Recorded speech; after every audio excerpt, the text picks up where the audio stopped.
The morning mist clung to the market square of Thornfield like a veil of secrets, obscuring the edges of propriety that defined the lives of its inhabitants. It was upon this stage of cobblestones and whispers that Miss Celine Ashcroft found herself at the centre of an unfolding calamity. Her cream-coloured dress, simple yet elegant, stood in stark contrast to the gathering darkness of murmurs that surrounded her. "I believe, sir, that you have mistaken me for someone of lesser virtue," she pronounced with quiet dignity, though her hands, clasped before her chest, betrayed her rising anxiety. Lord Crispin Vale, his golden hair catching the weak morning light, merely laughed, a sound like breaking glass in the hushed market. "My dear Miss Ashcroft, I merely offered to escort you home. Is that truly so scandalous?" His eyes, however, told a different tale, one of conquest disguised as chivalry. The market-goers had ceased their transactions, forming a circle of silent judgment around the tableau. Mrs. Hemsley, the butcher's wife, clicked her tongue against her teeth, a sound that could destroy a young woman's reputation as efficiently as any proclamation. "The lady has declined," came a voice deep and commanding, parting the crowd with its authority before its owner had even emerged. The Duke of Westmoreland, Adrian Vance, stepped forward, his tall figure casting a long shadow across the cobblestones. His greatcoat, dark as midnight, seemed to absorb the morning light rather than reflect it. With gloved hands, one adjusting the silver chain of his pocket watch, he moved with the deliberate grace of a man accustomed to being observed. "Your Grace," Lord Cripson bowed, mockery dancing in his eyes. "I had no notion that Miss Ashcroft was under your particular protection." A deadly silence fell upon the gathering. The implication in his words hung in the air like a blade. "Miss Ashcroft is the ward of my late cousin," the Duke replied, his grey eyes as cold and unyielding as winter stone. "Her reputation is a matter of family honour, not a subject for market gossip." He turned to Celine, and for an instant something warmer than duty flickered across his severe features. "Your chaperone appears to have been delayed, Miss Ashcroft. Allow me to escort you to safer quarters." Before the stunned onlookers, he offered his arm with such formal correctness that none could find cause for scandal, yet the gesture contained an unmistakable pledge. Celine, her blue eyes wide with both relief and trepidation, placed her gloved hand upon his sleeve. As they departed the market square, the Duke spoke without looking at her. "This is the third such incident this month, Miss Ashcroft. Your penchant for venturing out unaccompanied must cease." "The physician required fresh herbs for my father's tincture," she replied, her voice soft but unrepentant. "Mrs. Finch had taken ill this morning." He sighed, a sound of restrained frustration. "Then you should have sent word to me, and become a greater burden than I already am?" The words escaped before propriety could contain them. The Duke halted their progress, turning to face her fully. For a fleeting moment, the rigid mask of aristocratic indifference slipped, revealing a man rather than a title. "Is that how you perceive yourself? As a burden I bear unwillingly?" His voice had softened dangerously. Celine met his gaze with surprising steadiness. "Is that not what I am, Your Grace? The obligation you inherited along with your cousin's estate." A carriage rattled past, splashing through a puddle and forcing them to step closer to the shelter of a shop awning. In that momentary intimacy, Adrian Vance seemed to struggle with words that existed beyond the vocabulary of his station. "You are many things, Miss Ashcroft," he finally said, his voice pitched so that only she could hear it, but never that. Before she could respond, he guided her onward, his posture once again rigid with propriety. They walked in silence past the church, where Reverend Elias Ward observed their passage with thoughtful eyes.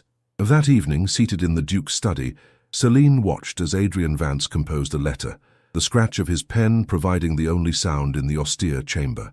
The flickering candlelight caught the silver threads at his temples, rendering him a figure of both authority and isolation. "I have written to my aunt, the Duchess of Vale," he announced, dripping crimson wax upon the folded parchment. "She will arrive within the fortnight to serve as your companion and guide." Celine's heart constricted. The Duchess Meridia Vale was renowned for her merciless adherence to social protocol.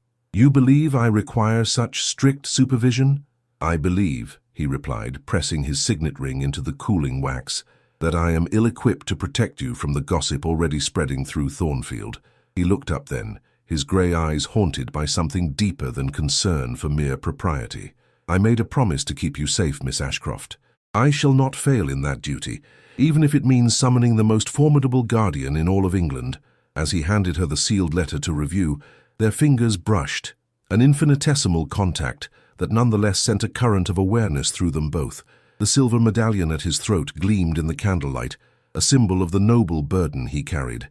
"And if safety becomes a prison?" Celine asked quietly, her gaze fixed on the sealed letter rather than his face. The Duke rose and moved to stand before the fire, his broad shoulders taut with unspoken tension. "Then I shall have kept my word, if not your happiness." Outside, the evening mist descended upon the gardens of Thornfield Manor, enveloping the blooming spring flowers in its cold embrace, much as duty enclosed the hearts within. The Duchess of Vale arrived precisely 13 days after the market incident, descending from her carriage like winter personified.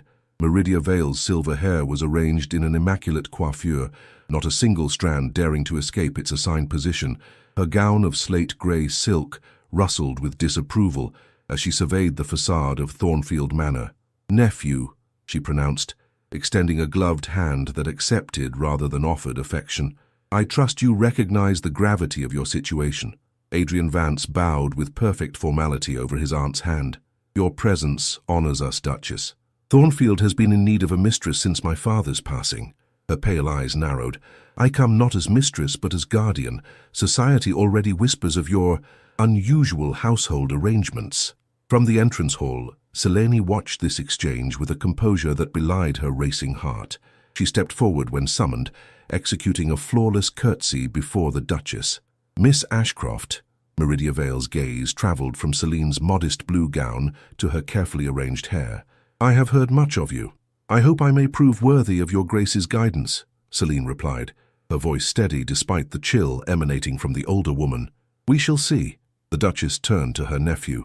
"Adrian, you will excuse us. Miss Ashcroft and I have much to discuss regarding her comportment." When they were alone in the drawing room, Meridia circled Celine like a hawk, assessing its prey. "You possess beauty without ostentation, a dangerous combination for a young woman without family connections." Celine remained still under the scrutiny. "I am grateful for His Grace's protection." "Protection?" The Duchess laughed, a sound devoid of warmth. "Is that what you call it? The entire county speaks of nothing else but the Duke's ward who has ensnared him with her innocent charms." A flush crept up Celine's neck. "There is nothing between His Grace and myself save his sense of obligation." "Then you are perhaps the only soul in Thornfield who believes so?" Meridia Vale removed her gloves with deliberate slowness. "I have known my nephew since he was a boy. Duty is the very marrow of his being, and you, my dear, have become his most dangerous duty." That evening, the small dinner party assembled in the formal dining room was a masterclass in strained civility. Reverend Elias Ward had been invited along with Sir Rowan Grey, a distant connection of the Duchess, who had accompanied her from London. "I understand you are interested in botany, Miss Ashcroft," Sir Rowan remarked as servants removed the soup course. His gentle manner provided a stark contrast to the Duchess's frigidity. "Indeed, Sir Rowan, the medicinal properties of native plants have been my study these past years. A peculiar pursuit for a young lady," observed the Duchess. "One might think you were training to be an apothecary's wife, rather than a gentleman's daughter." Reverend Ward intervened with diplomatic skill. "The good Lord's creations offer healing to all who seek it, regardless of station. I have found Miss Ashcroft's knowledge invaluable for our parish poor." The Duke, who had been silent throughout the exchange, suddenly spoke. "Miss Ashcroft's botanical studies were encouraged by my cousin. I see no reason to curtail intellectual pursuits that bring benefit to the community." "How progressive you have become, nephew." The Duchess sipped her wine. "One wonders what other conventions you might be willing to discard." Adrian's fingers tightened imperceptibly around his fork, the only indication of his displeasure. "Tradition without compassion is merely ritual, aunt. My father taught me that." "Your father," she replied icily, "would be most concerned about certain rumors reaching London." A strained silence descended upon the table. Celine studied the pattern of her plate with newfound intensity, while Sir Rowan glanced between the Duke and his aunt with thoughtful eyes. Later in the drawing-room, Selene sat at the pianoforte, her fingers moving across the keys with restrained emotion. The melody, a minor key sonata, filled the room with gentle melancholy. From her vantage point, she observed the Duchess in close conversation with her nephew near the fireplace, their silhouettes sharp against the dancing flames. Reverend Ward approached, taking a seat nearby. "Music speaks what words cannot, does it not, Miss Ashcroft?" She offered him a small smile. "It offers refuge when speech would be imprudent, Reverend." "You navigate treacherous waters with remarkable grace," he noted, his kind eyes reflecting understanding. "His Grace is fortunate to have such a steady presence in his household. I fear the Duchess does not share your assessment." The clergyman's response was measured. "The Duchess measures worth by lineage and fortune. His Grace, I believe, has begun to recognize other forms of nobility." Across the room, Adrian's voice suddenly rose. "I gave my word, Aunt. I shall not abandon her to the mercy of society's judgment."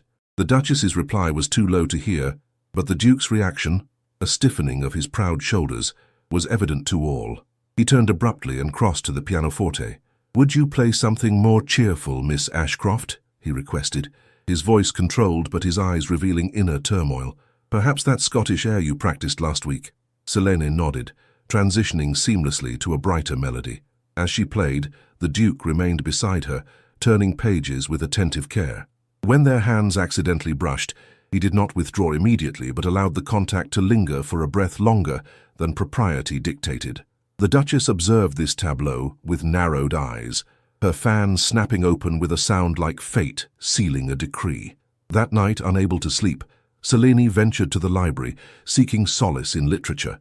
She had not expected to find the Duke there, standing before the window, his figure silhouetted against the moonlit garden. "Miss Ashcroft." He turned at her entrance, his formal address at odds with the lateness of the hour and the absence of servants. "You should not be here unaccompanied." "Forgive me, Your Grace. I did not expect to find anyone awake." She moved to withdraw, but his voice halted her. "Stay." The single word contained a wealth of unspoken sentiment. "I find sleep elusive tonight as well." An uncomfortable silence stretched between them, filled with words neither dared speak. "My aunt believes I should send you away," he finally said, his gaze returning to the night beyond the window. "To a school in Switzerland, perhaps, or to distant relations in Scotland." Celine's heart contracted painfully, but her voice remained steady. "And what do you believe, Your Grace?" Adrian Vance turned to her then, the moonlight revealing a face torn between conflicting loyalties. He took a step toward her, then stopped, as though encountering an invisible barrier. "I believe," he said with quiet intensity, "that I no longer know where duty ends and desire begins." In the stillness of the library, surrounded by the accumulated wisdom of generations, they stood at the precipice of a truth too dangerous to acknowledge, yet too profound to deny. The assembly hall in Thornfield Village glittered with candlelight, transforming the modest space into a reasonable facsimile of London elegance. Local gentry and visiting nobility mingled in a carefully choreographed dance of status and connection, while musicians played a gentle waltz from the gallery. Duchess Meridia Vale held court near the refreshment table, her imposing figure draped in black silk and adorned with pearls that glowed with cold fire against her throat. Around her gathered the arbiters of local society, eager to align themselves with her formidable influence. "The Duke appears uncommonly attentive to his ward," observed Mrs. Harrington, wife of the magistrate. "One might almost suspect a tenderness beyond guardianship." The Duchess's smile was as sharp as cut crystal. "My nephew understands his responsibilities. Miss Ashcroft's situation requires certain accommodations of propriety." "Indeed." Mrs. Harrington leaned closer. "I had heard that the girl's father was once a gentleman of means before his investments failed." "Speculation has been the downfall of many respectable families," the Duchess replied. "Miss Ashcroft's present circumstances are a poignant reminder of fortune's fickleness." Across the room, Selene stood in conversation with Sir Rowan Grey and Lady Amara Wynne, a childhood acquaintance recently returned from London.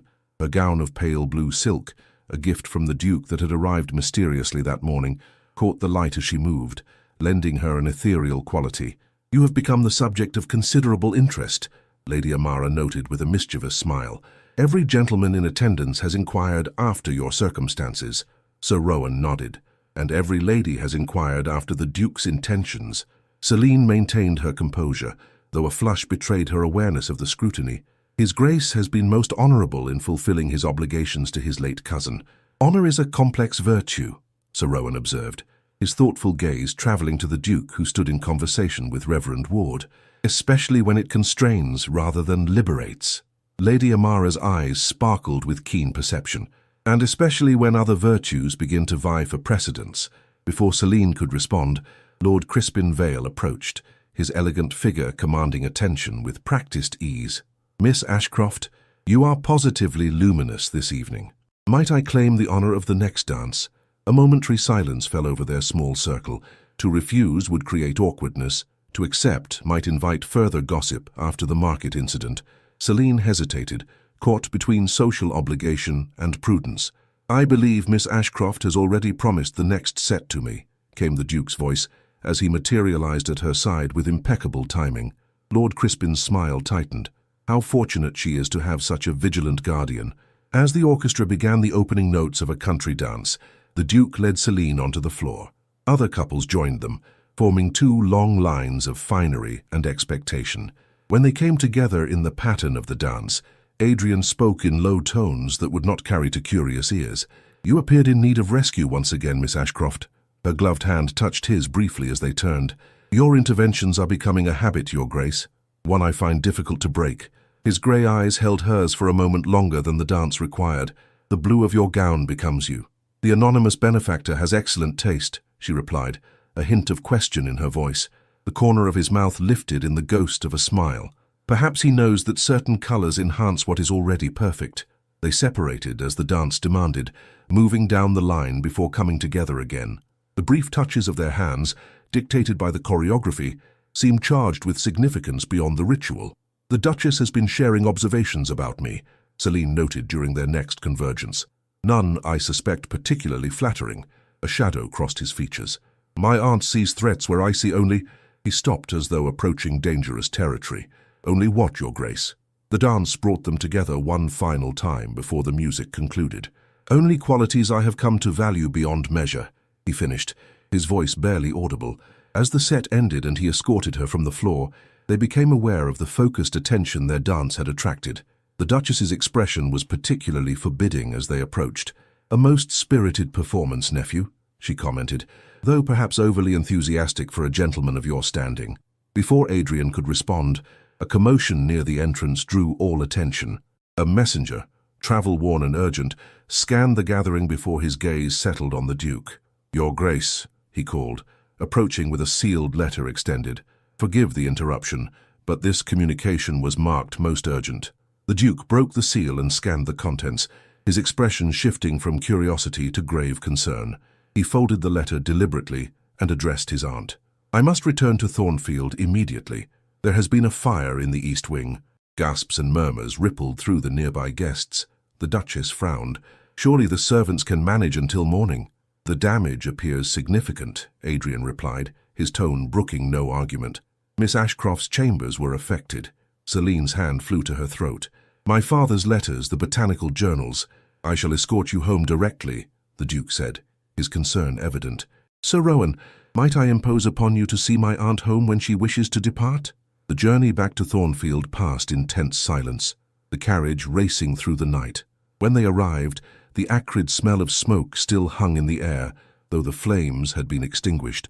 Servants bustled about with buckets and salvaged items, directed by the efficient housekeeper, Mrs. Winters. The fire began in Miss Ashcroft's sitting room, Your Grace, she reported. Her candle left burning, it seems, though Miss Ashcroft insists she extinguished all lights before departing. Celine stood amidst the chaos, her face pale with distress. I am certain I left no candle lit. I am most particular about such matters. The Duke surveyed the damage with a grim expression. Show me precisely where the fire originated.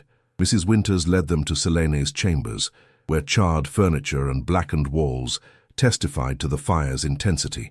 The Duke examined the remains of a writing desk with particular attention. Were any letters or papers recovered? He inquired. Very few, Your Grace. Most were consumed by the flames. Celine moved to a scorched cabinet and opened it with trembling hands. My father's research, his life's work. Her voice broke as she lifted the charred remains of a leather-bound journal. Adrian approached, standing close enough that only she could hear his words. This was no accident. She looked up at him, comprehension dawning in her eyes. You believe someone deliberately— I believe, he interrupted, his voice dropping further, that someone wishes to destroy more than just papers. As they stood amidst the ruins of her private sanctuary, a silent understanding passed between them. The fire had consumed more than possessions. It had incinerated the last pretense that Celine's presence at Thornfield was merely a matter of duty and obligation. In the corridor outside, a small object caught the Duke's attention. a fragment of a wax seal bearing an unfamiliar crest, partially melted but still discernible. He slipped it into his pocket without comment, his expression hardening with resolve. "You will take new quarters in the West Wing," he instructed Celine, loud enough for the servants to hear. "Mrs. Winters will see that everything you require is provided." Later, as the household settled into uneasy slumber, the Duke stood in his study, examining the fragment of wax by lamplight. The emblem it bore was not one he recognized from the local gentry. A soft knock at the door preceded Selina's entrance. She had changed into a simple grey dress borrowed from one of the maids, her hair hanging in a single braid down her back. In this unadorned state, without the trappings of society's expectations, her natural grace was even more evident. "Forgive the intrusion, Your Grace," she said, remaining near the door. "I could not rest without expressing my gratitude for your swift action tonight." Adrian set down the wax fragment. "No gratitude is necessary for fulfilling my promise of protection. Nevertheless, I offer it freely." She paused, then added with quiet intensity, "as I offer my trust in confiding that I believe the fire was indeed deliberate." Their eyes met across the room, a moment of perfect understanding suspended between them, like a bridge across a chasm of propriety and station. Neither moved to cross it, yet neither looked away. "Whatever threatens you," Adrian Vance said at last, his voice deepened by emotion he no longer attempted to disguise, "threatens what I hold most dear in this world." The medallion at his throat gleamed in the lamplight, a symbol of the duty that both bound and separated them. Yet in that moment, something shifted, a silent acknowledgement that some promises transcend even the sacred bonds of honor. The morning following the fire dawned with a leaden sky that mirrored the atmosphere within Thornfield Manor. Celine stood at the window of her new chambers, observing the gardeners clearing debris from the damaged east wing. The acrid scent of charred timber lingered in the air, a pungent reminder of how quickly security could transform to ash. "I have taken inventory of your salvaged possessions, miss," said Martha, the lady's maid assigned by Mrs. Winters. "I regret that precious little survived the conflagration." Selina turned from the window, composing her features into a mask of serenity that belied her inner turmoil. "Thank you, Martha. The material loss is considerable, but I am grateful that no lives were endangered." A soft knock at the door heralded Lady Amara Wynne, whose concerned expression brightened upon seeing Celine. "My dear friend, when I heard of the calamity, I came straight away." She embraced Celine with genuine affection. "How do you fare amidst such tumult?" "I am well enough," Selina replied, gesturing for Martha to withdraw. When they were alone, she continued in hushed tones, "Though I confess to certain disquieting suspicions regarding the fire's origin." Lady Amara's eyes widened. "You believe it deliberate? But who would—" Understanding dawned in her expression. "The Duchess has made her disapprobation abundantly clear." "I dare not accuse without evidence," Selina cautioned, seating herself at the small writing desk. "Yet the timing seems too convenient to be mere happenstance." Lady Amara settled beside her, adjusting her emerald silk skirts. "The entire assembly observed your dance with the Duke. It was as though you existed in a private universe, oblivious to the spectators." A flush rose to Celine's cheeks. His Grace was merely being courteous. "Courteous?" Lady Amara laughed softly. "My dear, I have known Adrian Vance since we were children. Not once have I witnessed him look at any woman as he looked at you last evening." Before Celine could respond, the door opened without ceremony, admitting the Duchess of Vale. Her imperious gaze settled upon Lady Amara with frigid disapproval. "Lady Wynne, I was not aware we were entertaining visitors so early in the day." Lady Amara rose and curtsied with practiced grace. "Duchess, I came to offer comfort to Miss Ashcroft after hearing of last night's unfortunate incident." "Most considerate," the Duchess replied with a smile that never reached her eyes. "However, Miss Ashcroft requires rest rather than social exertion. Perhaps you might call again at a more appropriate hour." The dismissal was unmistakable. With a sympathetic glance at Celine, Lady Amara took her leave, promising to return the following day. When the door closed, the Duchess surveyed Celine with calculated assessment. "How curious that the fire should originate in your quarters on the very evening you captivated every gentleman at the assembly." Celine met the older woman's gaze with quiet dignity. "I assure you, Your Grace, I had no intention of captivating anyone." "Intention is irrelevant when the result is so evident." The Duchess moved to the window, her rigid posture a study in controlled disdain. "My nephew has arranged for you to reside in the West Wing, notably closer to the family apartments than propriety would dictate. The arrangement is temporary, I am certain. Nothing concerning you appears temporary in Adrian's considerations. The Duchess turned, her pale eyes as cold as winter frost. Let us speak plainly, Miss Ashcroft. What are your ambitions regarding the Duke of Westmoreland? Celine stood, her composure faltering slightly at the directness of the question. I have no ambitions beyond gratitude for his protection. A convenient sentiment, particularly when expressed by a young woman of limited means and questionable background. A flash of indignation colored Celine's reply. My father was a gentleman, Your Grace, regardless of his financial misfortunes. A gentleman who consigned his daughter to dependency upon distant connections, the Duchess countered. Do not mistake charity for affection, Miss Ashcroft. Adrian fulfills his obligations with extraordinary conscientiousness, a quality you appear to have misconstrued. The door opened once more, revealing the Duke himself, his expression darkening as he registered the tension between the two women. Aunt, I had not expected to find you here. I was merely ensuring Miss Ashcroft had recovered from last night's excitement, the Duchess replied smoothly. Both the assembly and the subsequent drama, Adrian's gaze moved to Celine, softening imperceptibly. How do you fare this morning? I am quite well, Your Grace. Your swift intervention prevented greater loss. The Duke nodded, then addressed his aunt with pointed courtesy. Sir Rowan awaits you in the library. He has received correspondence that requires your attention. When the Duchess had departed, a weighted silence descended upon the room. Adrian moved to the mantelpiece, his tall figure casting a long shadow across the morning light. I must apologize for my aunt's manner, he began, his voice carrying the restraint of profound emotion. Her concern for the family name often overwhelms her capacity for compassion. Celine approached, stopping at a distance that honored propriety, while permitting private conversation. No apology is necessary. The Duchess merely expresses what others whisper, that my presence here invites misinterpretation. And what do you believe?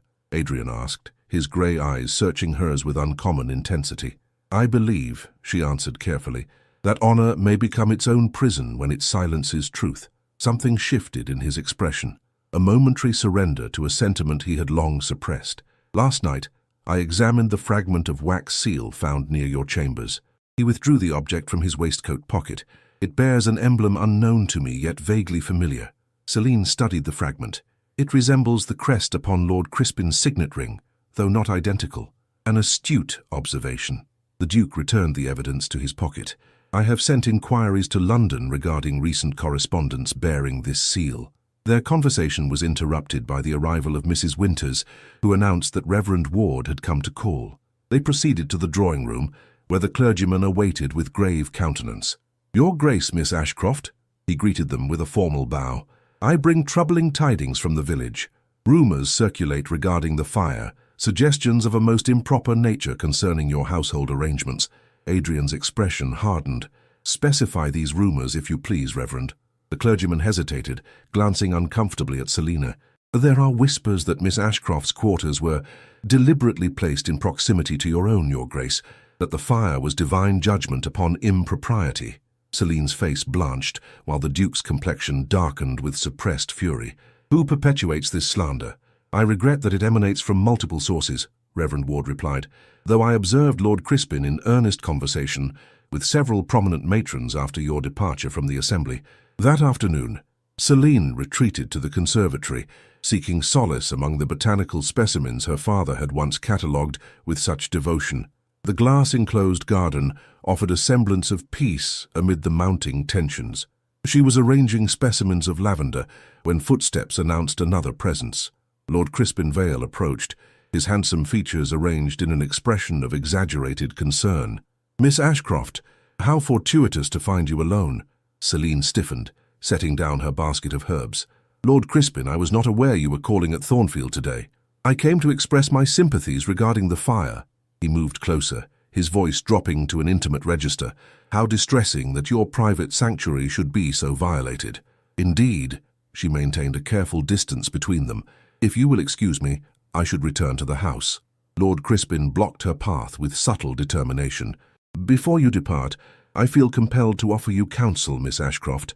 Your position here grows increasingly precarious. I thank you for your concern, but it is unwarranted. His smile did not reach his eyes. Is it? The county buzzes with speculation about the Duke's unusual devotion to his ward. Some suggest he honors his cousin's memory, others propose less noble motivations. Celine raised her chin, meeting his gaze with quiet defiance. The opinions of idle gossips concern me not at all. Perhaps they should. Lord Crispin leaned closer. For when scandal touches a woman without family protection, she becomes prey to those who would offer alternative arrangements. Before she could reply, another voice cut through the humid air of the conservatory. I believe Miss Ashcroft has adequate protection, Crispin. The Duke stood in the doorway, his powerful frame silhouetted against the light. His expression, as he regarded his uninvited guest, contained a warning that transcended social niceties. Lord Crispin withdrew with calculated nonchalance. Your Grace, I was merely offering consolation to Miss Ashcroft regarding her recent misfortune. Your solicitude is noted, Adrian replied coldly, and no longer required. As Lord Crispin departed, Celine released a breath she had not realized she was holding. The Duke approached, his concern evident beneath his composed exterior. Did he distress you? He merely confirmed what I already suspected, that whispers have become proclamations. She gazed up at him, her blue eyes troubled. Your reputation suffers because of my presence, Your Grace. Adrian's response was immediate and fervent. My reputation is of no consequence compared to your safety.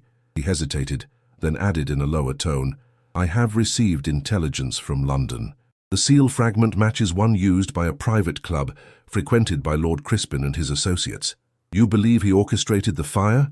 I believe, Adrian said with careful precision, that someone wishes to create circumstances that would necessitate your removal from Thornfield and from my protection. As they stood among the fragrant herbs and blooming flowers, the glass walls of the conservatory reflected their figures, so close in proximity, yet separated by invisible barriers more impenetrable than the transparent panes surrounding them. The Thornfield Parish Church stood as it had for centuries, a sanctuary of grey stone and leaded glass where generations had marked the passages of life with solemn ceremony.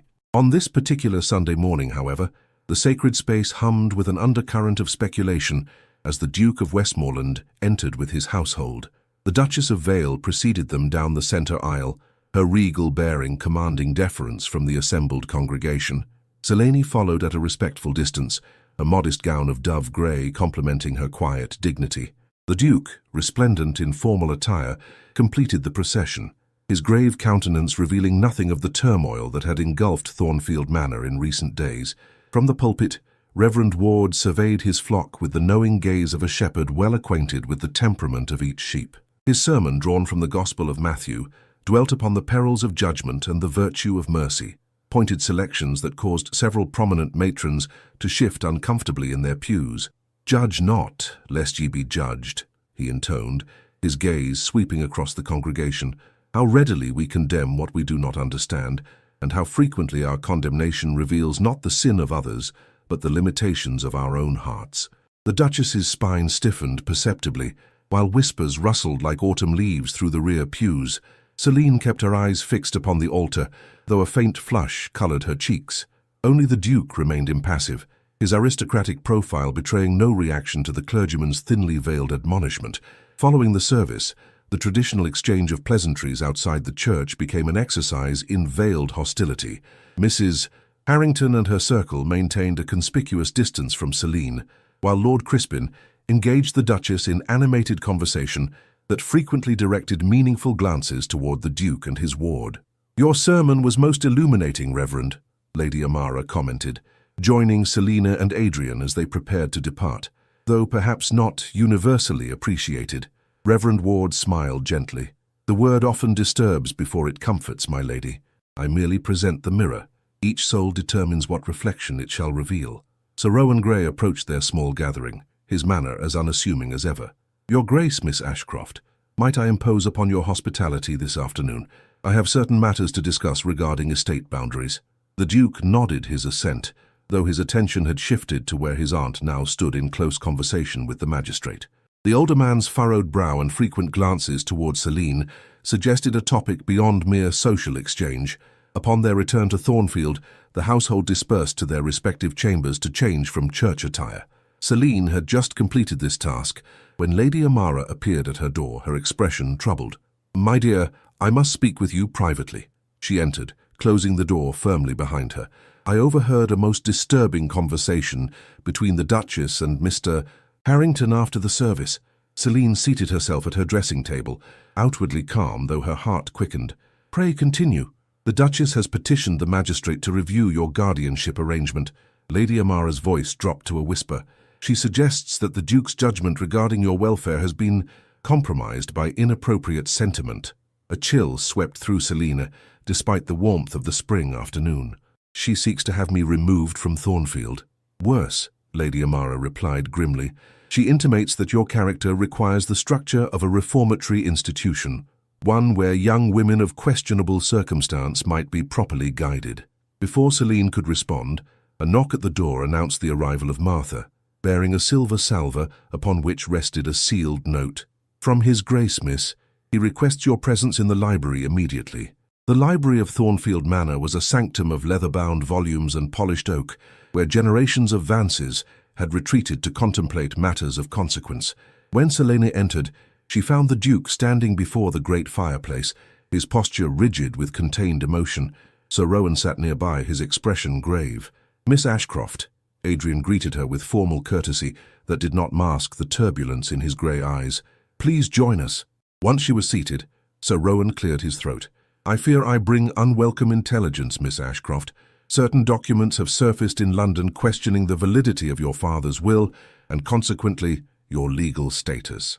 Celine's composure wavered momentarily. I do not understand. My father's affairs were settled 3 years past. Indeed, Sir Rowan agreed. Yet someone has presented evidence suggesting that your father contracted significant debts before his passing. Debts allegedly secured against your future prospects. The Duke's voice cut through the room like tempered steel. These claims are without merit. I have examined the original testament extensively. Nevertheless, Sir Rowan continued carefully, the allegations have gained sufficient traction to warrant official inquiry. The magistrate has been petitioned to review Miss Ashcroft's guardianship in light of these developments. Celine's hands trembled slightly in her lap. Who presents these claims? Sir Rowan hesitated, glancing at the Duke, who nodded for him to continue. The petition bears Lord Crispin Vale's signature, though it is supported by several prominent families, including, I regret to say, the Duchess herself. A heavy silence descended upon the library, broken only by the soft ticking of the mantel clock. Adrian moved to stand behind Celine's chair, a position that conveyed both protection and solidarity. What remedy exists? He inquired, his tone deceptively calm. The most expedient solution would be to establish Miss Ashcroft under alternative guardianship, perhaps with a female relation in another county, beyond the reach of local speculation. Sir Rowan's suggestion hung in the air like a sentence of exile. Celine rose suddenly, her quiet dignity asserting itself through the shock. I shall prepare to depart immediately. I cannot permit His Grace to suffer further association with these baseless allegations. Adrian's response was immediate and forceful. You shall do no such thing. He turned to Sir Rowan with newfound resolution. Prepare the necessary documents to challenge this petition. Miss Ashcroft remains under my protection until such time as she chooses to depart, not when society dictates. After Sir Rowan's departure, Celine and the Duke remained in the library, the weight of unspoken sentiments hanging between them like a veil too fragile to disturb. Your position becomes increasingly untenable because of me, she finally said, her voice barely audible. Perhaps the Duchess is correct. My presence here can only lead to further difficulties. Adrian moved to the window, his profile etched against the afternoon light. Do you wish to leave Thornfield, Miss Ashcroft? The directness of his question caught her unprepared. In the silence that followed, the truth that had remained unacknowledged between them seemed to materialize in the very air they breathed. I wish, she answered carefully, to cause no further damage to your standing or peace of mind. He turned to face her then, the rigid control that defined his public persona giving way to something more vulnerable. You have not answered my question. Their gazes held across the room, a current of understanding flowing between them that transcended the formal address they maintained. No, she confessed at last. I do not wish to leave.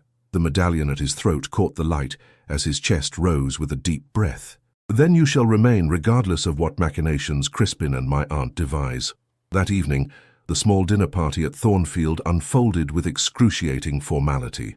The Duchess presided at the table with Arctic civility, while Lord Crispin, who had invited himself on some pretext of estate business, directed his conversation exclusively toward Adrian, though his gaze frequently lingered upon Celine. I understand from the magistrate that certain irregularities regarding Miss Ashcroft's guardianship have come to light, Lord Crispin remarked, as the dessert course was served. Most concerning, particularly for a gentleman of your responsibilities, Westmoreland. The Duke's hand paused momentarily in the act of lifting his wine-glass. How remarkable that you should be privy to matters not yet formally presented. Lord Crispin's smile did not reach his eyes. One hears things in certain circles. I merely mention it out of concern for your position. Your concern is noted, Adrian replied coolly, and entirely unnecessary. Later, as the gentlemen rejoined the ladies in the drawing-room, the Duchess drew her nephew aside, her voice pitched for his ears alone. This situation has become untenable, Adrian. The girl must be placed elsewhere before irreparable damage is done to our family name. The Duke regarded his aunt with the detached assessment of one seeing a familiar landscape from an entirely new perspective. Our family name has survived far worse than groundless gossip, Aunt.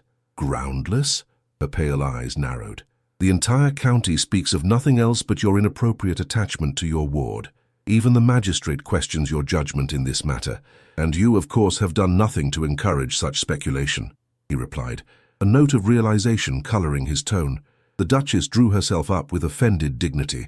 I have sought only to preserve what your father built, a legacy of unimpeachable honor. Honor without compassion is merely pride, Adrian countered, echoing his earlier sentiment. My father understood this, even if you did not. Across the room, Lord Crispin had maneuvered Selina into a relatively private conversation near the pianoforte. His voice carried an undercurrent of threat beneath its cultivated smoothness. The storm gathering around you grows more formidable by the day, Miss Ashcroft.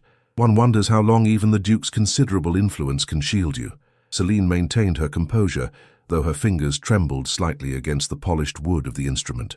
Your concern is misplaced, Lord Crispin. His Grace has assured me of his continued protection. Protection? Lord Crispin laughed softly. Is that the term he employs? How very proper. He leaned closer, his breath warm against her ear. Yet propriety is a fragile construct, is it not? So easily shattered by a careless word or compromising circumstance. Before she could respond, Sir Rowan approached, effectively interrupting the exchange. Miss Ashcroft, I believe Lady Amara was hoping you might favor us with a musical selection. As Celine moved gratefully away, Sir Rowan fixed Lord Crispin with a penetrating gaze. A word of caution, my lord. The Duke takes a most serious view of any threat to those under his protection. Lord Crispin's handsome features arranged themselves into an expression of injured innocence. Threat? I merely offered friendly counsel to a young woman in a delicate position. Sir Rowan's reply was measured but pointed. Not all counsel is friendly, nor all positions as delicate as they appear. As Selene began to play, a haunting nocturne that filled the drawing-room with melancholy beauty, Adrian observed her from across the room. The lamplight caught the gold of her hair and the grace of her posture as her fingers moved across the keys with fluid precision.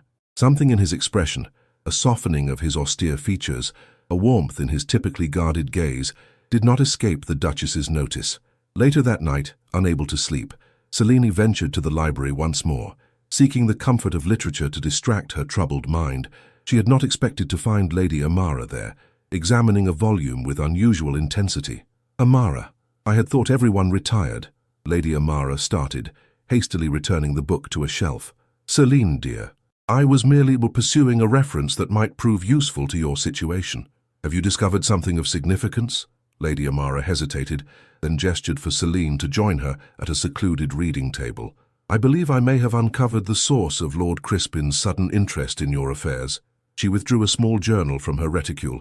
This belongs to my cousin, who moves in the same London circles as Lord Crispin. It contains certain observations regarding wagers made at their club. Selene accepted the journal with trepidation. Wagers? Concerning what matter? Concerning you, my dear, Lady Amara replied gently, and the Duke's extraordinary devotion to his ward. As Selene read the damning entry, her face drained of colour. The journal detailed a substantial bet, initiated by Lord Crispin, that he would succeed in removing Selene from the Duke's protection and into his own custody before the summer solstice. This is unconscionable, she whispered, closing the journal with trembling fingers. To make sport of another's reputation in so callous a manner. Lady Amara covered Selene's hand with her own. Men of Crispin's ilk view all of life as a game to be won, regardless of the cost to others. The Duke must be informed immediately. Indeed, Lady Amara's expression grew troubled, yet I fear this revelation may provoke him to action that could further complicate your position. Selene rose with sudden determination. I shall speak with him at first light. This manipulation cannot be permitted to continue. When Lady Amara had departed, Selene remained in the library, her mind racing with implications and possibilities. The fire, the rumors, the petition to the magistrate, all pieces of a calculated strategy to fulfill a gentleman's wager at the expense of her future. She did not hear the library door open, nor register another presence until the Duchess's voice cut through her reverie. Miss Ashcroft, how convenient to find you alone. Selene rose hastily, concealing the journal within the folds of her dressing gown. Your Grace, I apologize for the impropriety of my presence here at this hour. The Duchess surveyed her with clinical assessment. Impropriety appears to be a condition to which you have grown accustomed. She approached with measured steps, her silk robe rustling against the Persian carpet. I shall speak plainly, as our previous exchanges have proven insufficient. You must leave Thornfield immediately. I understand your concern for the Duke's reputation, Selene replied with quiet dignity, but recent developments suggest that the threat to his standing originates not from my presence, but from deliberate machinations by those who claim concern. The Duchess's expression hardened. You speak of matters beyond your comprehension. Adrian's future, indeed the very legacy of the Vance family, depends upon his making an advantageous match. Your continued presence makes such an arrangement impossible. Has His Grace expressed a desire for such a match? His desires are irrelevant, his duty is clear. The Duchess moved closer, her voice dropping to a silken threat. Consider carefully, Miss Ashcroft. Should you persist in this attachment, I shall be forced to present certain evidence to the magistrate regarding your father's indiscretions. Selene's composure faltered. What indiscretions do you imply? Gambling debts, inappropriate associations with married women, details that, when made public, would render you not merely dependent, but disgraced beyond redemption.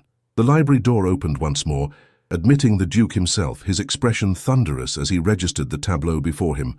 Enough, aunt, he commanded, his voice resonating with suppressed fury. You will cease this persecution immediately. The Duchess turned to face him, her surprise quickly masked by aristocratic composure. Nephew, I was merely clarifying Miss Ashcroft's position. Her position, Adrian replied with dangerous calm, is secure under my protection. A fact that neither you nor Crispin nor the entire county's speculation can alter. As the Duchess departed with rigid dignity, Selene stood motionless before the fireplace, the journal containing proof of Crispin's wager still concealed within her gown. The Duke approached slowly, his anger giving way to concern as he noted her pallor. What did she say to distress you so? He inquired, his formal address at odds with the intimacy of the hour and setting. Selene hesitated, then withdrew the journal from its hiding place. It was not merely the Duchess's words that disturbed me, but this evidence of Lord Crispin's true motivations.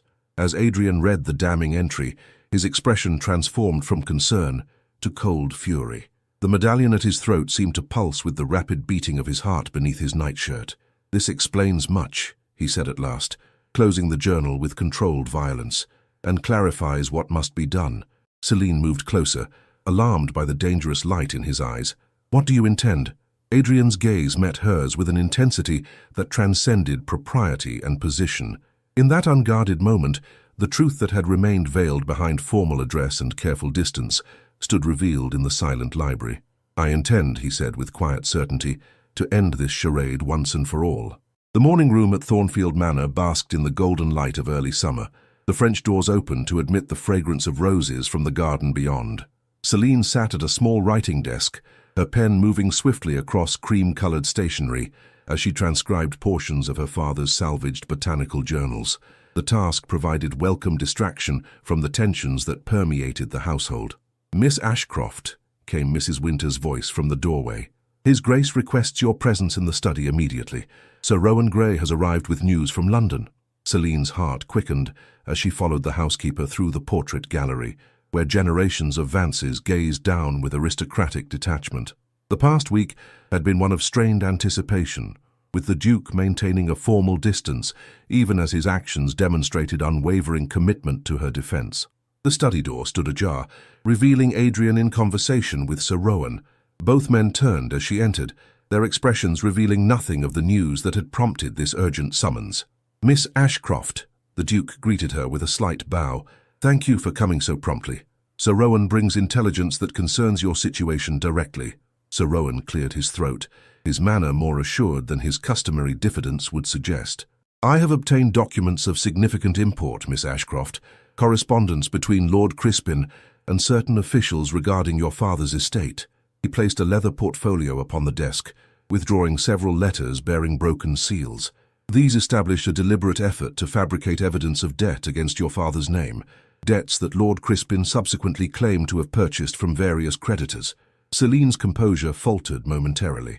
To what purpose would he construct such an elaborate fiction? "To gain legal authority over your person and property," the Duke replied, his controlled tone barely concealing his indignation. "Had his petition to the magistrate succeeded, you would have been removed from my protection and placed under his guardianship until such time as the fabricated debts were satisfied." Sir Rowan nodded gravely. "The scheme is as ingenious as it is despicable. The forged documents would have appeared entirely legitimate to any but the most thorough examination." "How came you to discover this deception?" Celine inquired, struggling to comprehend the malevolence directed toward her. A ghost of a smile touched Sir Rowan's typically solemn features. "I have certain connections in London who owe me favours of a delicate nature. One such individual is employed as clerk to Lord Crispin's solicitor, a position that affords access to private correspondence." The Duke's expression darkened further. "The matter extends beyond mere financial manipulation. Sir Rowan has uncovered evidence linking Lord Crispin to the fire in the East Wing." Sir Rowan withdrew another document from the portfolio, a receipt for services rendered, bearing the signature of a man known in certain London circles for executing tasks of questionable legality. This individual was observed in Thornfield Village on the day of the fire, departing by the evening coach immediately following the incident. Celine sank into a nearby chair, the full impact of the revelation overwhelming her composure. Such calculated malice, and for what? A wager? "The wager was merely pretext," Adrian replied, moving to stand before the window, his powerful frame silhouetted against the morning light. "Crispin's ambitions extend beyond cruel sport. Your father's estate, though modest, includes land adjacent to Thornfield's southern boundary, property that contains a natural spring of considerable value." Sir Rowan nodded in confirmation. "Lord Crispin has recently invested heavily in a railway venture that would benefit immeasurably from access to such a water source." A silence fell upon the study as Celine absorbed the implications of these revelations. The Duke turned from the window, his expression resolute. "I have instructed Sir Rowan to present this evidence to the magistrate this afternoon. Lord Crispin's petition regarding your guardianship will be not merely dismissed, but revealed as the fraudulent scheme it represents." "And the Duchess?" Celine asked quietly. "Was she cognizant of these machinations?" Adrian and Sir Rowan exchanged a glance laden with significance. "My aunt's involvement appears limited to social manipulation rather than legal fraud," the Duke replied carefully. "Her motivations, while misguided, stem from concern for family standing rather than personal gain." Sir Rowan gathered the documents, returning them to the portfolio with methodical care. "I shall take my leave and proceed directly to the magistrate. By evening, the legal threat to Miss Ashcroft's position should be neutralized." When Sir Rowan had departed, Celine and the Duke remained in the study, the air between them charged with unspoken sentiments. Adrian moved to the fireplace, his hand coming to rest upon the silver medallion at his throat, the symbol of duty that had both bound and separated them. "You have been subjected to unconscionable treatment," he said at last, his voice gentler than she had ever heard it. "I deeply regret that my protection proved inadequate against such calculated malice." Celine rose, approaching him with quiet dignity. "Your protection has been my salvation, Your Grace. Without it, I should have fallen prey to Lord Crispin's schemes long before truth could emerge." Adrian turned to face her fully, the formal mask of the Duke giving way to the man beneath. "Even so, I have failed to shield you from scandal and speculation, the very conditions my guardianship was meant to prevent. Perhaps," she ventured softly, "some truths cannot be concealed behind conventions of duty and propriety." Something shifted in his gaze, a surrender to what had remained unacknowledged between them. He took a step closer, the distance between them narrowing to something that propriety would deem improper, yet truth recognized as inevitable. "Celine," he said, her given name crossing his lips for the first time. "I can no longer pretend that my concern for your welfare stems merely from obligation." The use of her name, that simple, profound intimacy, caused her breath to catch. "Nor can I pretend that my gratitude is the only sentiment I harbor." Before either could speak further, the study door opened abruptly, admitting the Duchess of Vale. Her imperious entrance faltered as she registered their proximity, her pale eyes widening with undisguised dismay. "I see I interrupt a private conference," she observed, her tone frigid with disapproval. "How unfortunate that the door stood ajar, inviting further speculation regarding your professional relationship." Adrian did not step away from Celine, his posture suggesting protection rather than retreat. "What brings you here, Aunt? I had thought you engaged with correspondence this morning." The Duchess's gaze moved between them with calculated assessment. "I have received communication from London that disturbs me greatly. It appears that Sir Rowan has been making inquiries of a most irregular nature regarding Lord Crispin's affairs." "Indeed," Adrian confirmed without elaboration. "His investigations have proven most illuminating. I fail to comprehend your meaning." The Duke's reply was measured yet pointed. "Sir Rowan has uncovered evidence of fraud, forgery, and criminal conspiracy, all directed toward gaining control of Miss Ashcroft's person and property through false claims of debt." The Duchess's composure faltered momentarily. "Surely you do not suggest that Crispin, a gentleman of noble lineage, would engage in such base deception?" "Lineage does not preclude corruption," Adrian replied. "The evidence is conclusive and will be presented to the magistrate this afternoon." A heavy silence descended upon the study, broken only by the soft ticking of the mantel clock. The Duchess moved to a chair, her rigid posture betraying the effort required to maintain her dignity. "If what you allege proves true," she finally said, "it represents a shocking breach of honor. However, it does not alter the fundamental impropriety of Miss Ashcroft's continued presence in your household." Adrian's patience visibly thinned. "Enough, Aunt. Your campaign against Miss Ashcroft ends today. Whatever your concerns regarding family standing or suitable alliances, they do not justify the persecution you have directed toward an innocent young woman whose only transgression was to be placed under my protection." The Duchess rose with affronted dignity. "You speak as though my concerns stem from caprice, rather than care for your position.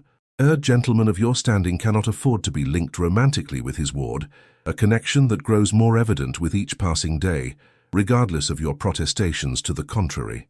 Before Adrian could respond, Celine stepped forward, her quiet voice commanding attention. "Your Grace, I have remained silent in the face of your disapproval, out of respect for your position and relationship to the Duke. However, I cannot allow you to persist in this misrepresentation of my character or intentions." The Duchess regarded her with surprise that quickly transformed to cold assessment. "You presume to address me on matters of propriety, Miss Ashcroft." "I presume to defend my honor against unjust aspersion," Celine replied with unwavering composure. "The Duke has fulfilled his obligation to my father's memory with exemplary integrity. Any suggestion of impropriety exists not in our conduct, but in the minds of those determined to discover scandal where none exists." The tension in the study grew palpable as the two women regarded each other across an unbridgeable divide of perspective and position. Adrian observed this confrontation with a mixture of concern and admiration, his gaze resting upon Celine with unmistakable tenderness. Their standoff was interrupted by the arrival of Mrs. Winters, who announced that Lord Crispin had arrived unexpectedly and insisted upon speaking with the Duke on a matter of grave urgency. "I shall receive him in the library," Adrian decided, after a moment's consideration. "Miss Ashcroft, perhaps you would accompany my aunt to the morning room while this matter is addressed."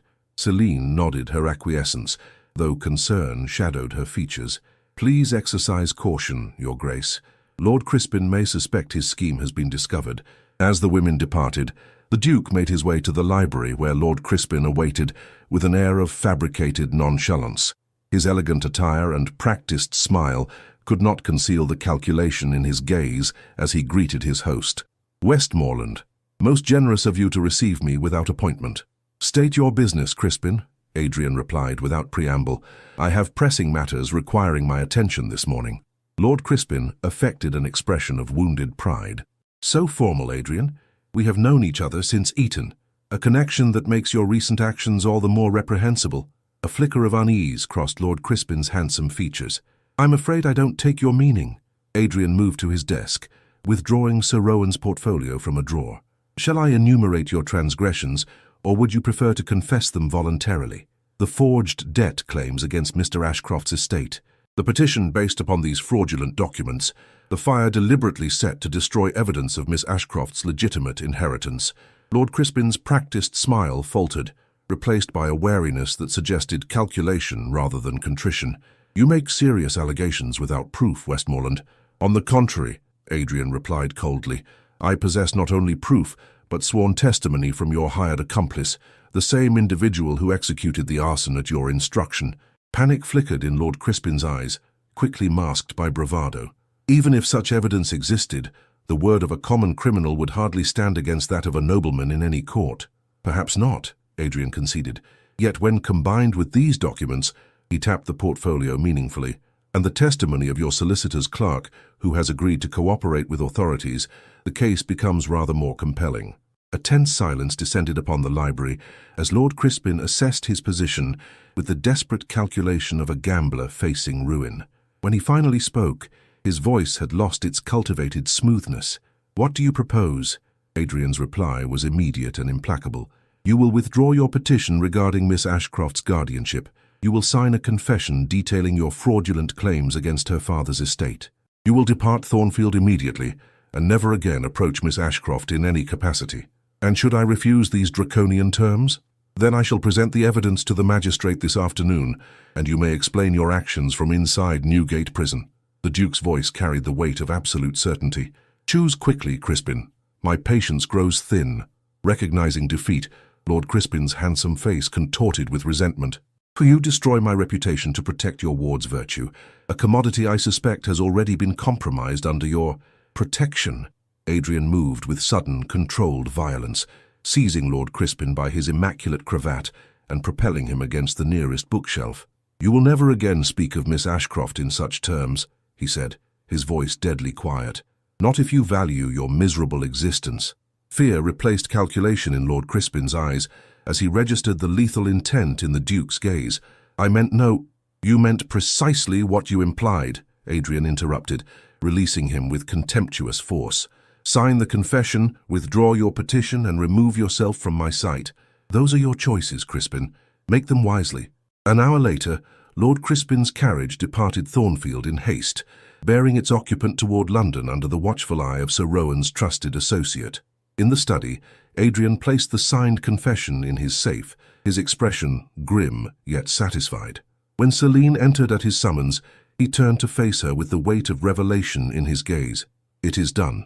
Lord Crispin has withdrawn his petition and signed a full confession regarding his fraudulent claims. Your father's reputation stands unblemished, as does your own." Relief washed over Celine's features. "Then the threat is truly ended. Crispin will not trouble you again," Adrian confirmed, moving toward her with deliberate steps. "However, my aunt's concerns, though misguided in execution, contain a kernel of truth that can no longer be ignored." Uncertainty clouded Celine's blue eyes. "What truth do you acknowledge, Your Grace?" Adrian halted before her, close enough that propriety would demand retreat, yet neither moved to increase the distance between them. "That my protection of you has transcended duty. That my concern for your welfare stems not from obligation, but from a sentiment I have struggled to deny since you first came under my care." The medallion at his throat gleamed in the afternoon light as he reached for it with uncharacteristic hesitation. "This symbol of family honor has guided my actions since my father's passing. I believed that duty required the suppression of personal desire in service to legacy and position." His fingers closed around the silver disc, a gesture of both recognition and release. "Yet I have come to understand that true honor lies not in denial of the heart, but in the courage to acknowledge its truth, even when that truth defies convention." Celine gazed up at him, hope and trepidation mingling in her expression. "And what truth does your heart acknowledge, Adrian?" The use of his given name, that simple, profound intimacy, seemed to dissolve the final barrier between duty and desire. "That I love you," he said, the words emerging with the force of long-suppressed conviction. "Not as ward or obligation, but as the woman who has illuminated the emptiness of duty without love." As the afternoon sun streamed through the study windows, casting their figures in golden light, the distance between guardian and ward, between duty and desire, vanished in a single moment of shared truth that required no further words. Outside the study door, unbeknownst to them, the Duchess of Vale observed this tableau with complex emotion.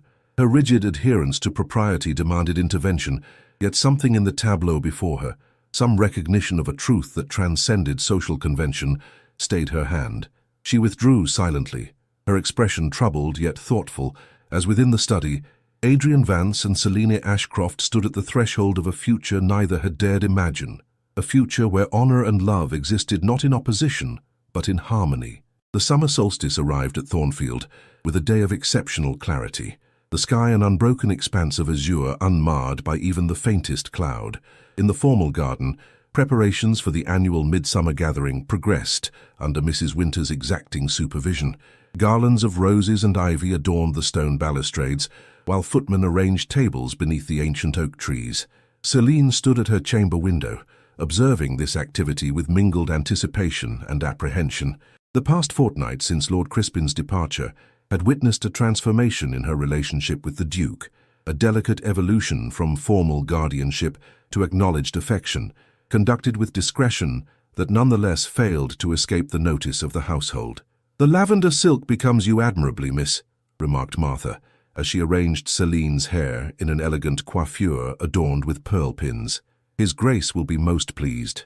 A soft flush colored Celine's cheeks at this implicit acknowledgement of what had become an open secret among the servants. "Thank you, Martha. Has the Duchess emerged from her chambers this morning?"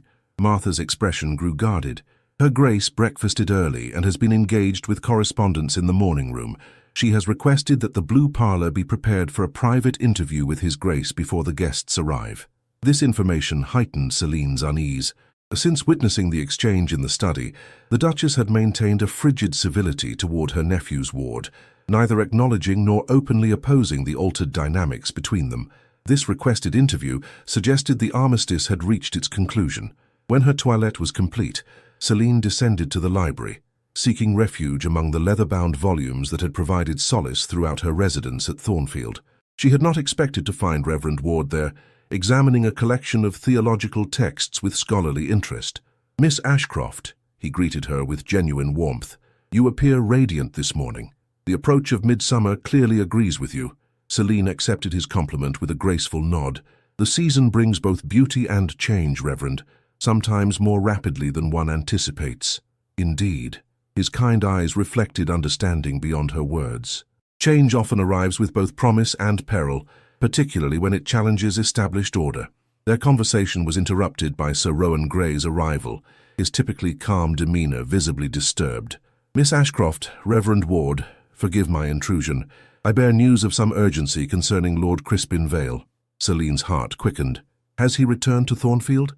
"Not directly," Sir Rowan replied, casting a meaningful glance toward the open door before continuing in lower tones.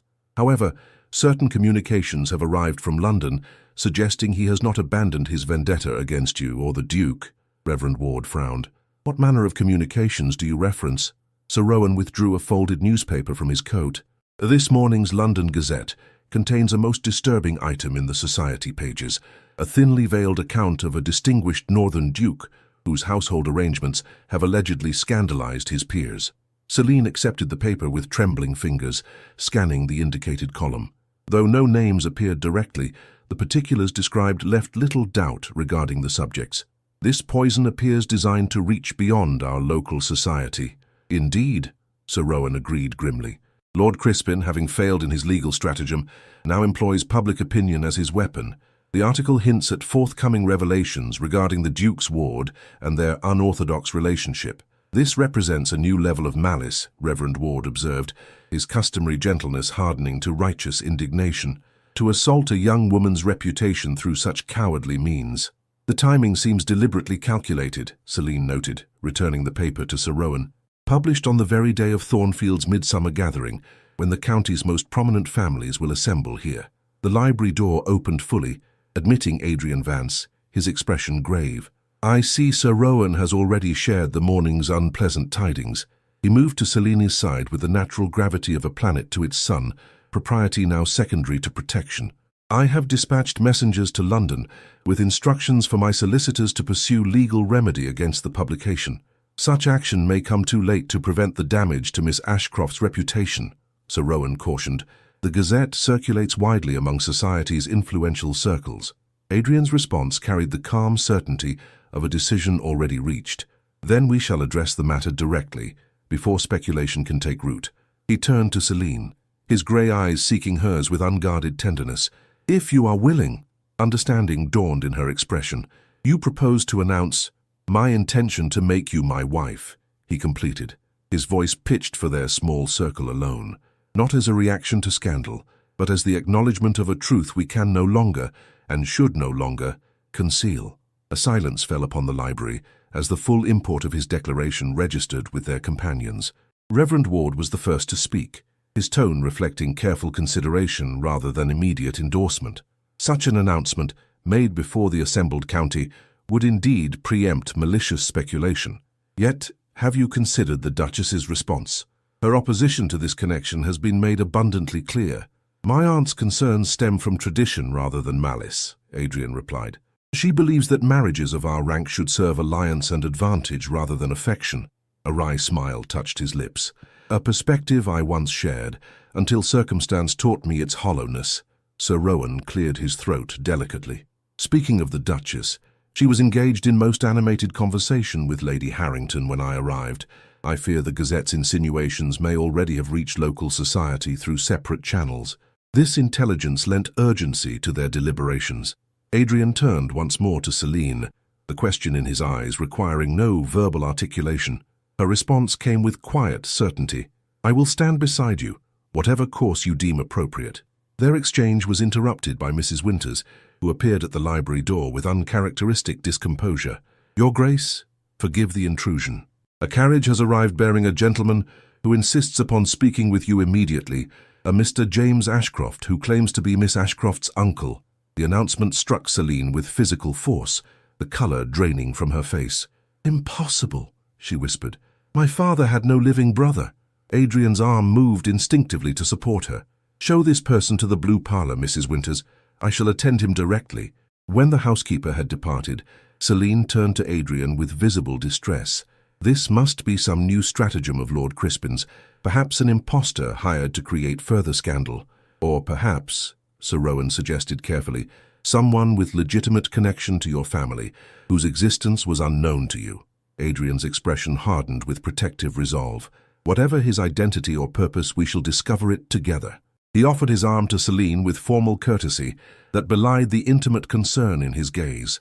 Shall we meet this unexpected visitor?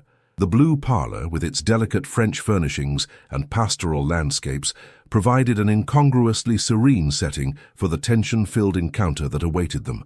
Upon their entrance, the room's sole occupant rose from his seat, a man of middle years, his attire suggesting modest prosperity rather than aristocratic connection. Miss Ashcroft, he greeted Celine with a slight bow. The resemblance to your mother is most striking. Celine studied him with guarded assessment. You claim kinship with my father, sir, yet he spoke of no brother during his lifetime. Half-brother, the man corrected gently. Born of your grandfather's second marriage, some years after your father left home. We met only once, briefly, before his passing. Adrian maintained his position at Celine's side, his posture suggesting readiness to intervene if necessary. You arrive at a curious juncture, Mr. Ashcroft, precisely when questions regarding your niece's parentage have become matters of public speculation. Something like pain flickered across the visitor's weathered features. I come not to complicate Miss Ashcroft's circumstances, but to provide what assistance I may in clarifying them. He reached into his coat, withdrawing a packet of letters bound with faded ribbon. These communications from my father, your grandfather, may prove illuminating. As Celine accepted the packet with trembling hands, the midsummer sun streamed through the parlour windows, illuminating dust motes that danced like suspended secrets in the charged atmosphere. Outside, the first carriages bearing guests for the gathering began to arrive, their wheels crunching on the gravel drive, as past and present converged upon Thornfield with inexorable momentum. The midsummer gathering at Thornfield Manor proceeded with the orchestrated elegance that defined the Duke of Westmoreland's hospitality.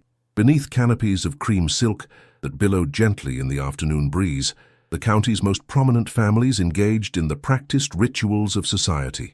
Polite conversation, punctuated by meaningful glances, Alliances formed and severed over champagne and strawberries. Duchess Meridia Vale presided over the refreshment pavilion with rigid composure that betrayed nothing of the morning's revelations.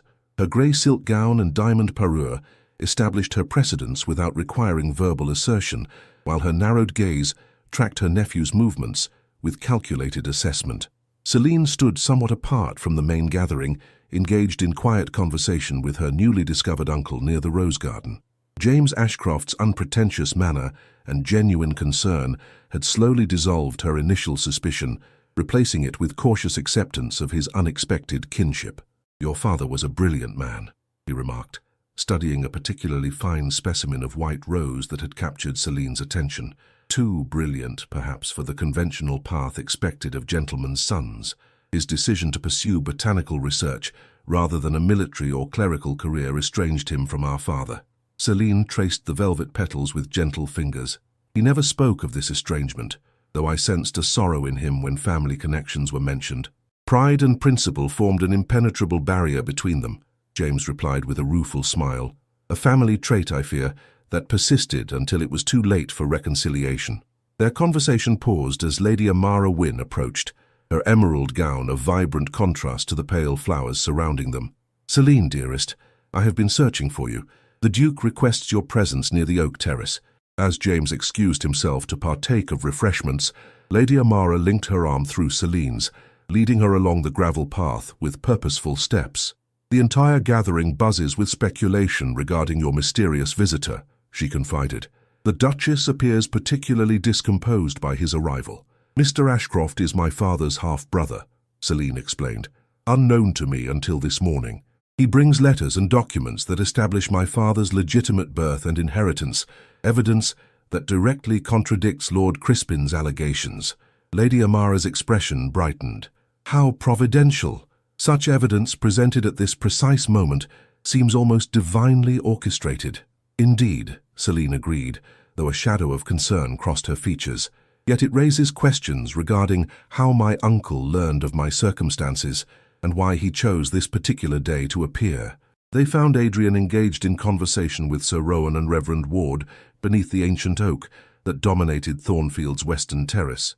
His formal attire, immaculate black tailcoat and silver waistcoat, emphasized the powerful grace of his figure, while the silver medallion at his throat caught the afternoon sunlight as he turned to greet their approach.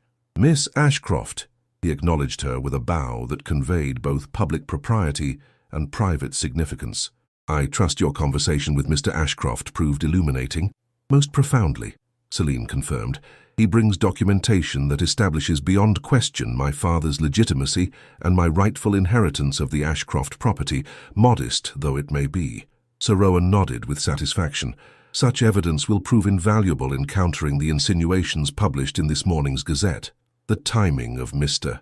Ashcroft's arrival seems remarkably fortuitous," Lady Amara observed, echoing Celine's earlier thought. "One might almost suspect divine intervention." "Or human calculation," came the Duchess's voice as she joined their circle with imperious presence. "I wonder, nephew, if you have questioned how this previously unknown relation discovered Miss Ashcroft's whereabouts and circumstances with such convenient precision." Adrian met his aunt's gaze with composed challenge. "I have considered the question, Aunt. As it happens, Mr. Ashcroft has provided a most straightforward explanation.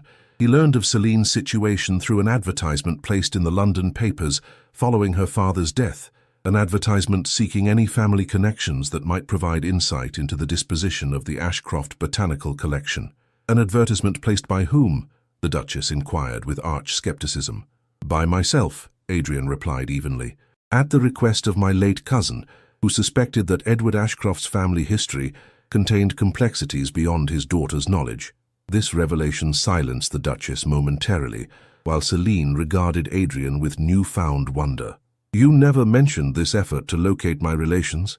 "The advertisement yielded no immediate response," he explained, his gaze softening as it met hers. "And as your guardian, I saw no purpose in raising hopes that might prove unfounded." The Duchess recovered her composure with practiced efficiency. "How conscientious! Yet it does not explain why this connection emerges precisely when Miss Ashcroft's relationship with you has become a matter of public speculation." "Perhaps I might illuminate that particular mystery," offered James Ashcroft, who had approached their gathering unnoticed. His unassuming manner contrasted sharply with the Duchess's imperious presence. I responded to His Grace's advertisement some months past, but received no reply. It was only when I observed the article in this morning's Gazette that I realized the urgency of establishing my niece's legitimate connections. The Duchess regarded him with thinly veiled disdain. How convenient that you should appear at the precise moment when such connections might prove most advantageous. James met her gaze with unexpected steadiness. I seek no advantage, Your Grace. My circumstances are modest but comfortable. I come only to provide what support I may to my brother's daughter, support he would have wished her to receive. As this exchange unfolded, Celine became aware of the gathering audience their conversation had attracted. Guests had gradually migrated toward the oak terrace, drawn by the unusual tableau of the Duchess in apparent confrontation with an unfamiliar gentleman. Among them, she noted Lady Harrington and her circle, their expressions betraying avid interest in this unexpected development. Adrian perceived the growing attention with the acuity of one long accustomed to public scrutiny. With decisive grace, he turned to address the assembled company, his voice carrying across the terrace with clear authority. Ladies and gentlemen, I am pleased to introduce Mr. James Ashcroft, newly arrived from Yorkshire, and uncle to Miss Celine Ashcroft, ward of my late cousin, and now under my protection. A murmur rippled through the gathering as this announcement registered. Adrian continued with deliberate intent. Mr. Ashcroft brings documentation that conclusively establishes his niece's legitimate parentage and inheritance, matters that have recently become subject to unfortunate speculation. The Duchess stiffened perceptibly, recognizing the strategic nature of this public declaration. Before she could intervene, Adrian proceeded with the air of one executing a carefully considered plan. His arrival proves most timely, as I had intended today to make an announcement regarding Miss Ashcroft's future. He turned toward Celine, extending his hand with a gesture that transcended mere courtesy. A future that, with her consent, will be joined with my own. The ripple of murmurs transformed to a wave of audible reaction, gasps, whispers, and exclamations of surprise that washed across the terrace. The Duchess's face paled to alabaster, while Lady Amara's expression bloomed with undisguised delight. Celine placed her hand in Adrian's with quiet certainty, her composure remarkable amidst the storm of attention their tableau had generated. "You have my consent," she replied, her voice soft yet clearly audible in the sudden hush that had fallen over the gathering. Adrian's fingers closed around hers with gentle strength as he addressed their audience once more. "It has been my privilege to serve as Miss Ashcroft's guardian this past year. It shall be my greater honor to call her wife." Into the profound silence that followed this declaration came the sound of slow, deliberate applause. All eyes turned to its source, Reverend Ward, whose benevolent smile suggested approval of divine rather than merely social sanction. "A most fitting union," the clergyman pronounced, his voice carrying the weight of moral authority that even the Duchess hesitated to challenge. "One that I shall be privileged to solemnize in God's house when the appropriate arrangements have been completed." This endorsement broke the momentary spell of stunned silence. Congratulations began to flow from various quarters, led by Sir Rowan and Lady Amara, while others in the gathering exchanged glances that ranged from scandalized to speculative. The Duchess remained rigidly immobile, her expression unreadable as she observed this public acknowledgement of her nephew's decision to place affection above alliance. When she finally moved, it was with the deliberate grace of one who recognized that the battlefield had shifted beyond her ability to control. "Nephew," she addressed Adrian with formal precision, "I request a private audience before further celebrations commence." Adrian inclined his head in acknowledgement. "Of course, Aunt. Perhaps you would join me in the library in half an hour's time." As the gathering gradually dispersed into smaller groups, the announcement now providing fertile ground for conversation throughout the gardens, Celine found herself momentarily alone with Adrian in the shadow of the ancient oak. The medallion at his throat caught the dappled sunlight as he reached for it with decisive motion. "This emblem of duty has guided my actions since my father's passing," he said, his voice pitched for her ears alone. "I once believed it represented obligation to family legacy, above all else." With steady hands he removed the silver medallion from around his neck, a gesture witnessed by none save Selene. "I now understand that true duty encompasses not merely obligation to the past, but courage to embrace the future." He placed the medallion in Celine's palm, closing her fingers around the warm silver. Will you keep this until I have concluded my conversation with my aunt, as a token of the promise between us that transcends convention or expectation?" As the medallion's weight settled against her skin, a tangible symbol of the transformation their relationship had undergone, Selene raised her gaze to meet his. In that moment, beneath the ancient oak that had witnessed generations of Vances define their legacies, guardian and ward acknowledged the truth that had emerged from the shadow of obligation, a love that required no protection beyond its own strength. "I shall guard it faithfully," she promised, "until you reclaim it, not as burden but as blessing." The afternoon sun illuminated Adrian's austere features, softening them with golden light as he smiled, a genuine expression rarely witnessed by Thornfield society. "Not as burden, but as blessing," he echoed, words that might apply equally to love mistaken for duty. As he departed to meet his aunt, Selene remained beneath the oak, the silver medallion warm against her palm, a circle of precious metal that, like their journey from obligation to affection, had no beginning and no end. James Ashcroft approached, his expression reflecting genuine concern. "I fear my arrival may have precipitated decisions that might otherwise have awaited more conventional timing." Selene smiled, the medallion now concealed within the folds of her lavender gown. "On the contrary, uncle, your arrival merely hastened the acknowledgement of what had already been decided in our hearts."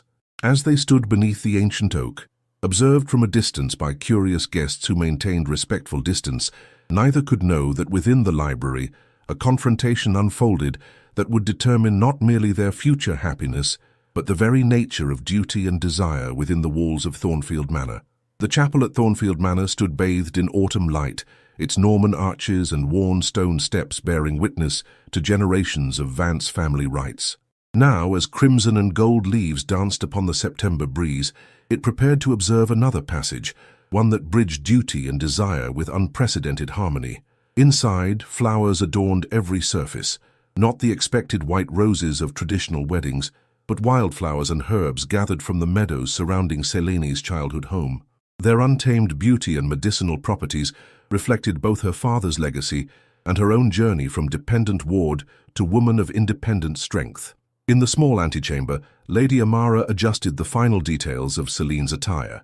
A gown of ivory silk adorned not with costly lace, but with embroidered botanical specimens rendered in golden thread, each plant chosen for its significance in the story that had brought her to this moment.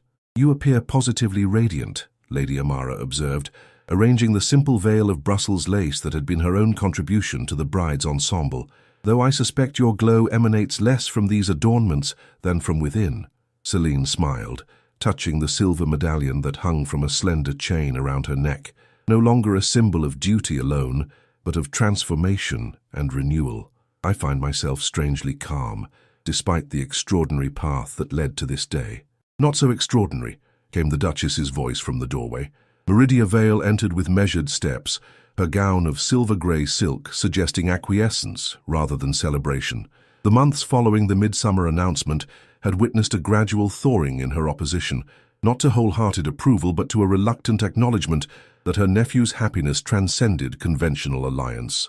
"Every Vance for generations has married for advantage or connection," she continued, approaching Selene with assessing gaze. "Adrian is the first to choose based on sentiment alone." "Not sentiment alone, Your Grace," Selene replied with gentle firmness, "but rather recognition that true advantage lies beyond mere title or fortune." Something shifted in the Duchess's expression, not quite softening, yet no longer rigid with disapproval. "Perhaps," she conceded, adjusting a strand of pearls at her throat, "the past months have demonstrated a certain wisdom in Adrian's choice that I had not initially perceived." This acknowledgement, the closest to blessing the Duchess had offered, hung in the air like delicate perfume as James Ashcroft appeared at the antechamber entrance. "The guests are assembled," he announced, his pride evident as he beheld his niece in bridal array, "and his Grace awaits with such anticipation that Reverend Ward has twice been required to remind him of proper ecclesiastical patience." This image, the imposing Duke of Westmoreland, rendered impatient by love, brought smiles to all present, even tugging at the corner of the Duchess's mouth. She departed with a formal nod, leaving Selene to take her uncle's arm for the processional that would transform Ward to wife, obligation to covenant. The chapel's interior glowed with candlelight, as Celine moved down the aisle, each step marking passage from one life to another. Adrian awaited at the altar, his tall figure resplendent in formal attire, though it was not his external elegance but the unguarded emotion in his grey eyes that caused whispers of appreciation to ripple through the assembled guests. Reverend Ward conducted the ceremony with eloquence that emphasized transformation rather than mere union, the alchemy of duty refined to devotion, protection elevated to partnership. When the couple exchanged vows, Adrian's voice carried the resonant certainty of a man who had discovered truth beyond tradition, while Celine's responses reflected the quiet strength that had emerged from dependency. "What God hath joined together, let no man put asunder," intoned Reverend Ward as the ceremony concluded.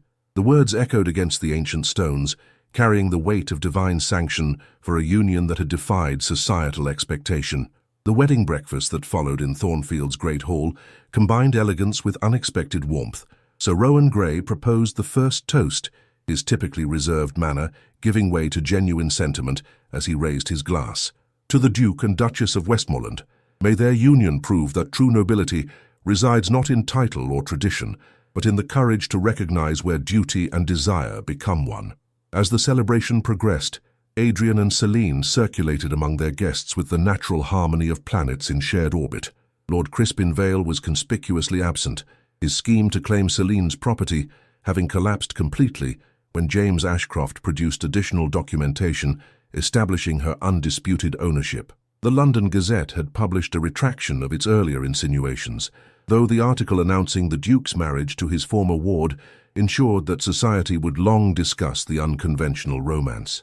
In the late afternoon, as guests departed in carriages that wound down Thornfield's oak-lined drive, Adrian led Celine to the conservatory, where her father's botanical collection had been reinstalled with meticulous care. Sunset painted the glass walls with amber light, transforming the space into a cathedral of living specimens. "I have something to show you," he said, guiding her to a section devoted to rare medicinal plants. There, in pride of place, stood a specimen long thought extinct in England, a delicate herb with star-shaped flowers that had featured prominently in Edward Ashcroft's final research. "Stellaria redemptio," Celine whispered, recognizing the plant from her father's journals. "How did you obtain it? His last expedition failed to locate living specimens." Adrian smiled, the formal mask of the Duke entirely absent in this private moment. "Sir Rowan's connections extend to botanical explorers in the Americas. When I learned of your father's quest, I commissioned a search." His fingers intertwined with hers as they stood before the rare plant. "It arrived yesterday, a wedding gift more precious than any jewel or silver." Celine turned to him, the medallion gleaming at her throat. "You restored not merely the plant, but a piece of his legacy, our legacy now." "Our legacy extends beyond specimens or property," Adrian replied, his voice deepening with emotion. "It shall be what we build together, neither bound by convention nor defined by its rejection, but forged from choice, freely made, and promise faithfully kept." As twilight descended upon Thornfield Manor, candles illuminated the windows that had witnessed generations of Vances define duty according to the strictures of their time. Now in the conservatory, where science and sentiment flourished in equal measure, the newest Duke and Duchess of Westmoreland embraced a definition that transcended either tradition or revolution, one written not in family chronicles or society columns, but in the quiet certainty of hearts that had discovered honor in honesty and protection in mutual strength. Later that evening, as moonlight silvered the gardens and most of the household retired, the Duchess Meridia Vale stood alone in the portrait gallery, regarding the stern visages of Vance ancestors with thoughtful assessment. The sound of approaching footsteps announced Adrian's presence before he spoke. "I had thought you retired, Aunt." She turned, her expression unusually reflective. "I found myself contemplating legacy this evening, how each generation interprets duty according to its understanding." Adrian moved to stand beside her, both now facing the portrait of his father, a man whose rigid adherence to tradition had been tempered by unexpected compassion. "And what conclusions have you reached?" The Duchess was silent for a moment, her gaze fixed upon the painted eyes that seemed to hold secrets beyond the canvas. "That perhaps I have defined duty too narrowly," she finally said, the admission clearly costing her considerable effort. "Your father once told me that honor without heart becomes mere pride, a lesson I dismissed as sentiment unworthy of our station." She turned to her nephew, the moonlight through the gallery windows casting her proud features in silver relief. "I observe in your bride a strength of character that transcends her origins. Perhaps your father's wisdom extended further than I permitted myself to recognize." This concession, the closest to blessing the Duchess would ever verbalize, hung between them like a bridge tentatively extended across a chasm of perspective. Adrian accepted it with the grace of one who understood its significance. "She brings light to rooms long shadowed by mere duty," he said simply, "as I believe my mother once did for my father, though I was too young to fully witness it." The Duchess nodded almost imperceptibly, memories briefly softening her austere expression. Elizabeth had a similar quality, the ability to see beyond convention to the heart of matters. She straightened, resuming her customary poise. "I shall depart for London tomorrow. Thornfield requires privacy for its new mistress to establish her presence." Adrian recognized this announcement as both tactical retreat and tacit acceptance. "You will always have a place here, Aunt, whenever you wish to return." "Perhaps at Christmas," she replied, a hint of warmth briefly illuminating her typically cold gaze. "By then, I expect Thornfield will have found its new equilibrium between tradition and transformation." As autumn deepened toward winter, Thornfield Manor indeed discovered fresh harmony under its new mistress's influence. The formal drawing rooms remained elegant, but acquired comfortable touches that invited conversation rather than merely hosting it. The extensive library expanded to include volumes on botany and natural philosophy that would have scandalized previous generations of Vances, but reflected the union of diverse knowledge that now defined the household. Most significantly, the conservatory flourished under Celine's devoted care, becoming not merely a collection of specimens, but a sanctuary where science and beauty coexisted in perfect balance. Here, local physicians came to consult on medicinal applications, while village children were occasionally admitted to learn the properties of plants that grew in their native fields and woods.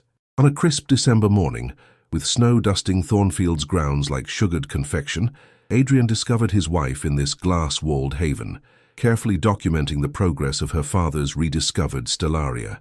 The medallion gleamed at her throat as she bent over her journal, recording observations with the precision that had characterized Edward Ashcroft's research. "You have transformed this space," Adrian observed, moving to stand beside her amidst the verdant life that defied winter's grasp outside. "As you have transformed Thornfield itself." Celine smiled, setting aside her pen to meet his gaze. Not transformed, perhaps, but revealed what always existed beneath convention and expectation, the potential for growth beyond prescribed boundaries. He took her hand, the simple gesture conveying the intimacy that had deepened beyond the initial recognition of sentiment to profound partnership. "Much as you revealed what existed beneath my own adherence to duty alone." "Not beneath it," she corrected gently, "but within it, the heart of honor that gives obligation its true meaning."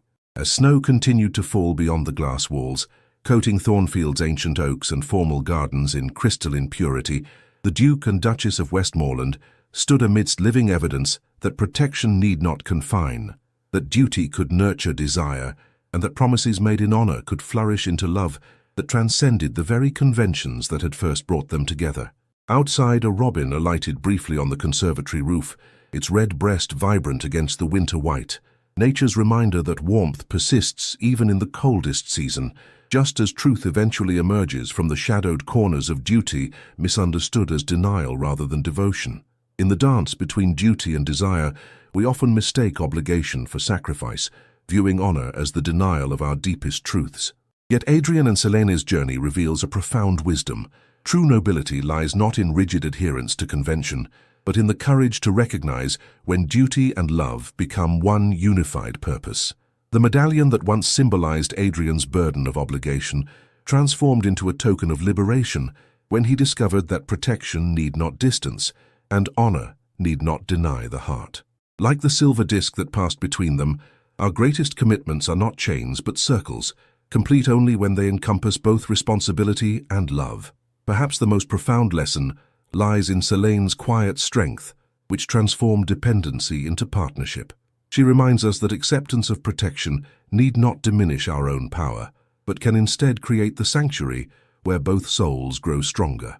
In a world that often forces false choices between head and heart, duty and desire, convention and truth, a promise beyond honor beckons us toward integration rather than division. The most enduring commitments are not those made from obligation alone, but those in which duty becomes the vessel that carries love safely through life's tempests. Did this tale of honor transformed by love touch your heart? Subscribe now to journey through more emotional historical romances where duty and desire dance in exquisite tension. Each story unveils the profound transformations possible when convention meets genuine feeling. Leave a comment sharing which character's journey resonated most deeply with you. Was it Adrian's evolution from duty-bound guardian to a man who discovered love within obligation? Or perhaps Celine's quiet strength that transformed vulnerability into partnership? Your perspective enriches our storytelling community.